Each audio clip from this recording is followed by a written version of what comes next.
اب یہ خبر ہے کہ IMF نے رواں مالی سال مہنگائی حکومتی ہدف سے زیادہ رہنے کا خدشہ ظاہر کر دیا ہے۔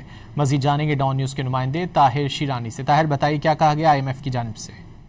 جی دیکھیں، جو حکومت پاکستان کی جانب سے رواں مالی سال اوسط مہنگائی کا ہدف ہے وہ 8.2% مقرر کیا ہے۔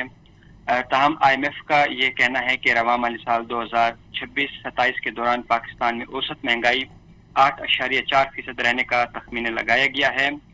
تاہم IMF نے آئندہ 4 مالی سال میں پاکستان میں مہنگائی رواں مالی سال سے کم رہنے کی پیش گوئی کی ہے، اور IMF کے مطابق مزید مسلسل 5 سال پاکستان میں جو اوسط مہنگائی ہے وہ سنگل ڈیجٹ میں رہنے کا امکان ہے، اور گزشتہ 2 مالی سال کے دوران بھی پاکستان میں اوسط مہنگائی سنگل ڈیجٹ میں تھی۔